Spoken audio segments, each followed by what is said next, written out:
శ్రీ మహాగణాధిపతయ నమః. ఈరోజు మనం 19 మార్చి 2026వ సంవత్సరంలో ప్రారంభమవుతున్నటువంటి శ్రీ పరాభవనామ సంవత్సర ఉగాది నుంచి ప్రారంభమయ్యేటువంటి ఈ సంవత్సర కాలంలో ఉండేటువంటి ద్వాదశ రాశుల వాళ్ళకి ఉండేటువంటి ఫలితాలు, అలాగే ఏ రంగాల వాళ్ళకి బాగుంటుంది, ఏ రంగాల వాళ్ళు కొద్దిగా ఇబ్బంది పడతారు, ఏ రకమైన పరిహారాలు చేసుకోవాలి, అలాగే ఏ జాగ్రత్తలు తీసుకోవాలి, ఇటువంటి అనేక అంశాలతో కూడినటువంటి రాజాది నవనాయకుల యొక్క నిర్ణయంతో కూడినటువంటి, అలాగే ఆదాయ వ్యయాలు, రాజపూజ్య అవమానాలు, వీటన్నిటితో కూడినటువంటి పంచాంగ శ్రవణాన్ని మనం ఉగాది సందర్భంగా ఎందుకు చెయ్యాలి అనేటువంటి అంశం గురించి మన పెద్దవాళ్ళు, మన మహర్షులు చెప్పినటువంటి అంశాల గురించి క్లుప్తంగా మీకు నేను చెప్పడానికి ప్రయత్నం చేస్తాను. మొట్టమొదట మన మహర్షులు జ్యోతిషాస్త్ర రీత్యా చెప్పినటువంటి అంశం ఏంటంటే సర్వం కాలాధీనం, కాలం దైవాధీనం. అటువంటి ఈ కాలపురుషుడి స్వరూపాలైనటువంటి నవగ్రహాలు, నక్షత్ర దేవతలు, నక్షత్రానికి ఉండేటువంటి అధిదేవతలు, వీళ్ళందరినీ స్మరించుకోవడం వల్ల, తద్వారా మనకి ఈ సంవత్సరం జరిగేటువంటి మంచి చెడుల గురించి తెలుసుకోవడం వల్ల, ఈ చెడు ఏదైతే ఉంటుందో వీళ్ళందరినీ స్మరించడం వల్ల, ఆ చెడుని వినడం వల్ల కూడా దాని యొక్క ప్రభావం, ఇంటెన్సిటీ, తీవ్రత బాగా తగ్గిపోతుందనేటువంటి అంశాన్ని మన పెద్దవాళ్ళు మనకి తెలియజేయడం జరిగింది. కనుక ఈ రాశి ఫలాలు కానీ, ఈ రాశి ఫలాలతో కూడినటువంటి ఈ పంచాంగ శ్రవణాన్ని కానీ ఉగాది సందర్భంగా మనం అందరం చేసుకోవాలి. దీనితో పాటుగా ఒక 2 ఉదాహరణలు మీకు నేను చెప్పడానికి ప్రయత్నం చేస్తాను. మహాభారత యుద్ధ సమయంలో కర్ణుడు ప్రయోగించినటువంటి నాగాస్త్రం ఏదైతే ఉంటుందో అది అర్జునుడి తలకి గురిపెట్టి వదులుతాడు.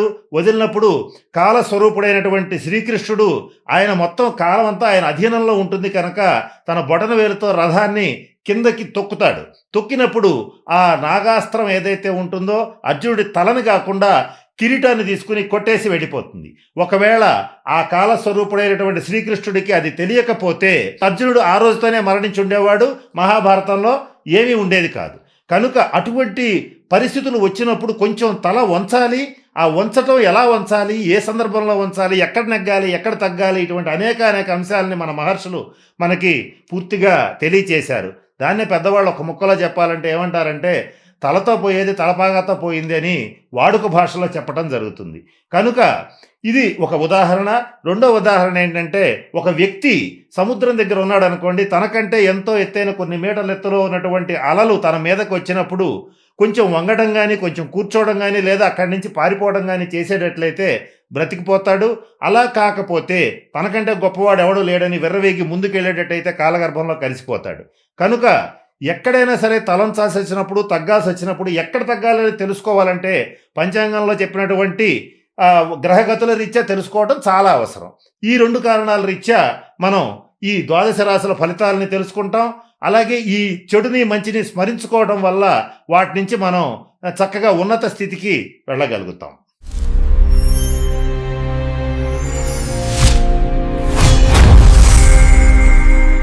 శ్రీ పరాభవనామ సంవత్సరంలో ధనురాశి వారికి ఆదాయం 14, వ్యయం 11. ఇక్కడ ఖర్చు కన్నా కూడా ఆదాయం చాలా ఎక్కువగానే ఉంది. కానీ ఇక్కడ ఆదాయానికి వ్యయానికి మధ్య పెద్దగా గ్యాప్ లేదు కనుక మీరు ఈ సంవత్సరం సంపాదించింది చాలా ఎక్కువగా సంపాదిస్తారు. కానీ డబ్బంతా చేతిలో ఉన్నట్టుగానే ఉంటుంది. కానీ మీరు పెట్టకపోయినా మీ కుటుంబ సభ్యులు అత్యధికంగా ఉన్నవాటికి లేని వాటికి విలాసాలకి ఖర్చు పెట్టడానికి ప్రయత్నం చేసి మీ ఆదాయాన్ని అంతా కూడా కొలగొట్టడానికి ప్రయత్నం చేస్తూ ఉంటారు. కనుక అస్మదీయులైనా సరే డబ్బు విషయంలో కొంచెం జాగ్రత్తగా ఉండాలని ఈ సంవత్సరం వాళ్ళకి డబ్బు విలువ తెలిసేటట్లుగా ప్రయత్నం చేస్తారు. ఈ విషయంలో సఫలీకృతం అవుతారు. సంవత్సరాంతానికి చక్కటి ఆదాయాన్ని మిగుల్చుకోగలుగుతారు.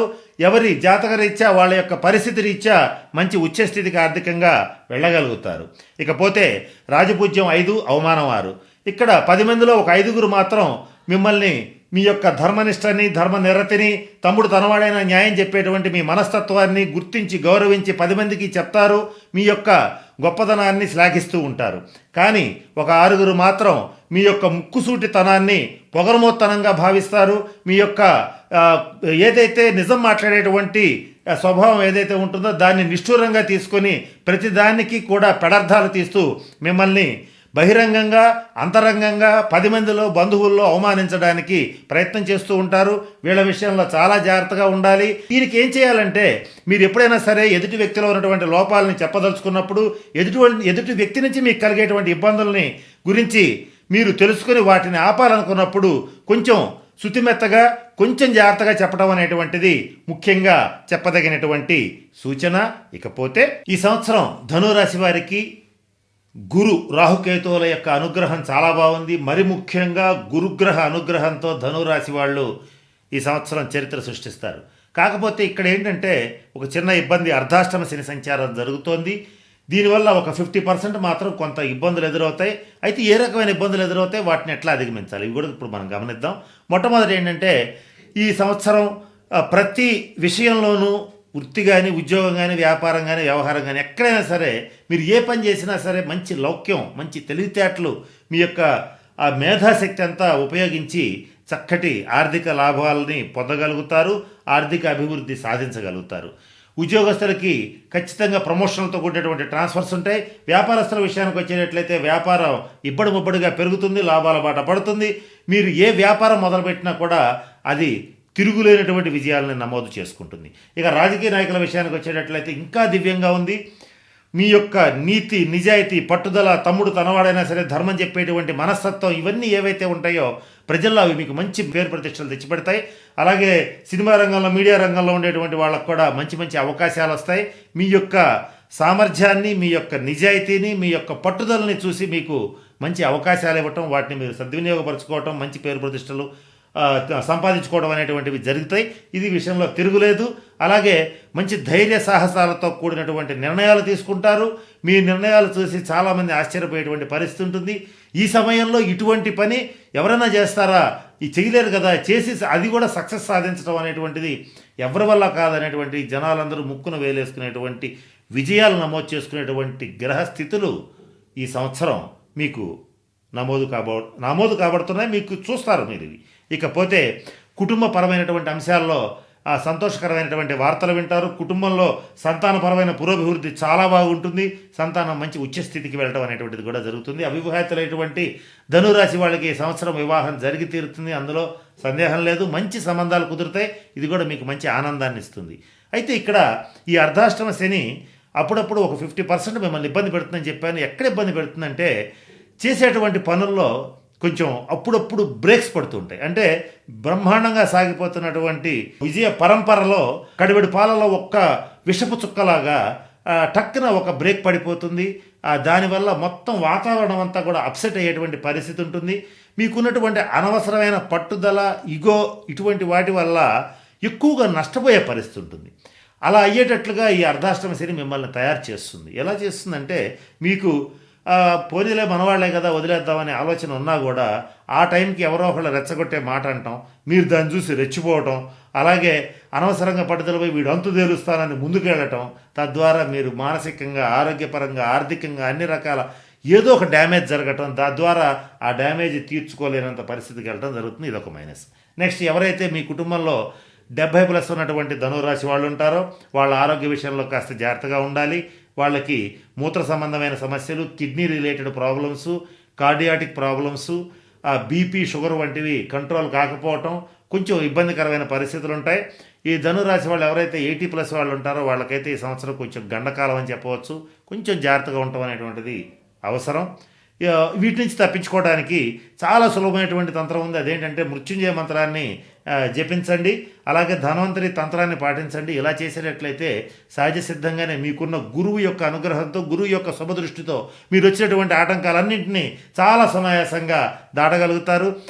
ధనురాశిలో ఉన్నటువంటి స్త్రీలకైనా పురుషులకైనా సరే పితరార్జితం, పూర్వార్జితం మీకు దక్కుతుంది. దాని రీత్యా మీకు వచ్చేటువంటి ఫ్రూట్స్ ఏవైతే ఉంటాయో అవి మీకు మంచి ఆనందాన్ని ఇస్తాయి. పితరార్జితం ఈ సంవత్సరం అయితే బాగా కలిసి వస్తుంది. ప్రతి పనిలోనూ మీరు మీదైన ధోరణిలో చాలా ముక్కుసూటిగా ప్రవర్తిస్తారు. ఈ ముక్కుసూటితనమే మిమ్మల్ని ఖచ్చితంగా సమాజంలో ఒక ఉన్నతమైనటువంటి స్థితిలో నిలబెడుతుంది. చాలా పనులు ప్రారంభించి కొన్నిటిని మాత్రం మధ్యలో ఈ పని మనకు సంబంధం లేదని చెప్పి అసలు ఆ పనిని తలుచుకోవడం కూడా మానేస్తారు. ఆ వదిలేసిన పనులు పూర్తిగా అవడానికి చాలా ఎక్కువ కాలం పడుతుంది. కనుక మీరు పని ప్రారంభించే ముందే ఇది పూర్తి చేస్తామా, చేయగలమా, చేయలేమా అనేటువంటి ఒక అవగాహనతో మొదలు పెట్టండి. లేకపోతే ఈ సంవత్సరం ఏదన్నా కనుక ఒక పని ఆగిందంటే అది పూర్తవడానికి కొన్ని సంవత్సరాలు పడుతుంది. ఈ సంవత్సరం మీకు ఏకాగ్రత, పట్టుదల, శక్తి సామర్థ్యాలు ద్విగుణీకృతం అవుతాయి. కనుక మీరు చేసేటువంటి వృత్తి, ఉద్యోగ, వ్యాపార వ్యవహారాల్లో విజయం మీదే అని చెప్పి చెప్పవచ్చు. ఇకపోతే ఈ ధనురాశిలో ఉన్నటువంటి రాజకీయ నాయకులకు బాగుంది, సినిమా రంగం వాళ్ళకి బాగుంది, విద్యార్థులకి బాగుంది. కాకపోతే విద్యార్థులు మరిన్ని శుభ ఫలితాలు పొందాలంటే కొంచెం చదివినవి గుర్తుండాలి అని అంటే కొంచెం మేధో దక్షిణామూర్తి స్తోత్రాన్ని పఠించండి. అంత గనక చదువుకోలేకపోతే ప్రతినిత్యం హయగ్రీవ స్తోత్రాన్ని పఠించండి. ఈ సంవత్సరం మీరు స్థిరాస్తులు ఖచ్చితంగా కొనుగోలు చేస్తారు. కొద్దిమంది మాత్రం చరాస్తులు అంటే వాహనాలు కొనుగోలు చేస్తారు. మీరు ఈ కొనుగోలు చేసే క్రమంలో కొన్ని సందర్భాల్లో మోసపోయే అవకాశం ఉంటుంది. అటువంటి ఇబ్బందులు జరగకుండా ఉండాలి అంటే అర్ధాష్టమ శని సంచారం నుంచి బయట పడాలి అని అంటే శనికి సంబంధించినటువంటి శాంతి పరిహార క్రియలు తప్పనిసరిగా చేసుకోవాలి. ఆరోగ్యం అభివృద్ధి చెందడానికి ఖచ్చితంగా ఈ మృత్యుంజయ మంత్రాన్ని ఖచ్చితంగా జపించండి. అలాగే కొంతమందికి మాత్రం నెర్వస్ వీక్నెస్ అంటే నరాలకు సంబంధించినటువంటి వ్యాధులు, కీళ్ళ నొప్పులు, జాయింట్ పెయిన్స్, ఆర్థరైటిస్, ఈ ఎముకలకు సంబంధించిన వ్యాధులు కొంచెం ఇబ్బంది పెడతాయి. ఇది కూడా 60+ ఉన్నటువంటి వాళ్ళకి చాలా ఎక్కువ ఇబ్బంది పెడతాయి. కాబట్టి వాళ్ళు మాత్రం కొంచెం ఆహార విహార నియమాలని పాటించండి. అలాగే కొన్ని రంగాల విషయాన్ని తీసుకుంటే ఉపాధ్యాయులు కావచ్చు, లెక్చరర్స్ కావచ్చు, అలాగే మోటివేషనల్ స్పీకర్స్ కావచ్చు, engineers, bank employees, public relations ఉండేటువంటి వాళ్ళు, ఎడిటర్సు, ఈ పత్రికా రంగానికి సంబంధించిన వాళ్ళు, ఈ స్టాక్ బ్రోకర్స్, వీళ్ళందరికీ కూడా చాలా బాగుంది. మీరు చేసేటువంటి పనిలో మంచి స్థితికి వెళ్ళడం అనేటువంటిది జరుగుతుంది. ముఖ్యంగా ఎవరికి బాగాలేదంటే విదేశాలకు సంబంధించి ఎక్స్పోర్ట్స్ అండ్ ఇంపోర్ట్స్ బిజినెస్లు చేసేటువంటి వాళ్ళకి బాగాలేదు. విదేశాల్లో స్థిరపడినటువంటి సాఫ్ట్వేర్ ఎంప్లాయీస్కి బాగాలేదు. అక్కడ వాళ్ళకి ట్రాన్స్ఫర్స్ కానీ, ఉద్యోగం మారటం కానీ, సడన్గా ఉద్యోగం పోవడం కానీ ఇలాంటివి జరిగే అవకాశాలు ఉన్నాయి. అటువంటి వాళ్ళు కొంచెం అవసరమైన చోట కొంత జాతక పరిశీలన చేసుకుని తగిన శాంతి పరిహార క్రియలు జరిపించుకోవడం మంచిది. అయితే చివరగా ఒక చిన్న మాట ఏమిటంటే, తాత్కాలిక ఇబ్బందులు ఏర్పడినప్పుడు మాత్రం విపరీతంగా చిరాకు పడతారు. ఆ చిరాకుని ఆపుకోకపోతే మీ చుట్టుపక్కల వాళ్ళు, మీకు సహాయం చేసేవాళ్ళు, మీ మిత్రులు అనేటువంటి వాళ్ళు కూడా మీకు ఎదురు తిరిగే అవకాశం ఉంది. ఈ ఒక్క విషయంలో కూడా కొంచెం జాగ్రత్త పడటం ముఖ్యంగా చెప్పదగినటువంటి సూచన. ఈ పరాభవన సంవత్సరంలో ధనురాశి వాళ్ళు మరిన్ని శుభ ఫలితాలను పొందడం కోసం శనులకు సంబంధించిన శాంతి పరిహార క్రియలు జరిపించుకోవాలి. గురువుకు సంబంధించి మీరు ప్రతినిత్యం దక్షిణామూర్తి స్తోత్రాన్ని పఠించండి లేదా దత్త చరిత్ర పారాయణ చేయండి. ప్రతి గురువారం నాడు దక్షిణామూర్తి వారిని సందర్శించండి లేదా దత్త మందిరాన్ని సందర్శించండి.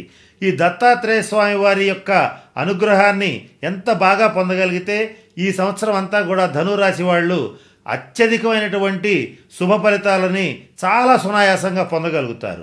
వీటితో పాటుగా ఈ గురువు యొక్క అనుగ్రహం కోసం ఇంట్లో వెండితో కానీ బంగారంతో కానీ చేసినటువంటి చిన్న ఏనుగు ప్రతిమను ఉంచి నిత్యం నమస్కరించేటట్లయితే ఈ గురుడి యొక్క వాహనం ఏనుగు, అలాగే లక్ష్మీప్రదం అయినటువంటి జీవుల్లో ఏనుగు ఒకటి. ఏనుగు యొక్క కుంభస్థలంలో లక్ష్మీదేవి నివసిస్తుంది.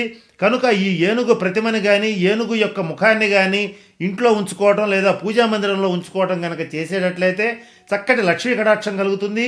పరిపూర్తిగా గురువు యొక్క అనుగ్రహం కలుగుతుంది. ధనురాశి అధిపతి అయినటువంటి గురువు యొక్క అనుగ్రహం ఈ సంవత్సరం ధనురాశి వాళ్ళు సంపాదించుకోగలిగితే ఆర్థికంగా మంచి ఉచ్చస్థితికి వెళ్ళగలుగుతారు. ప్రతి పనిలోనూ విజయం సాధించగలుగుతారు. మంచి పేరు ప్రతిష్టలు తెచ్చుకోగలుగుతారు. అలాగే శనీశ్వరుడి యొక్క అనుగ్రహం కోసం, ఈ అర్ధాష్టమ శని బాధలు తొలగిపోవడం కోసం తిరునల్లారులో కానీ, మందపల్లిలో కానీ, శనిసింగనాపూర్లో కానీ ఖచ్చితంగా ఈ సంవత్సరం ఒకసారి శనీశ్వరుడికి తైలాభిషేకం జరిపించుకోండి. ఒకవేళ అంత దూరం వెళ్ళలేని పక్షంలో మీ దగ్గరలో ఉన్నటువంటి శనీశ్వరుడికి అంటే నవగ్రహాలయంలోని శనీశ్వరుడికి 8 శనివారాల పాటు వరుసగా తైలాభిషేకాన్ని జరిపించుకోండి.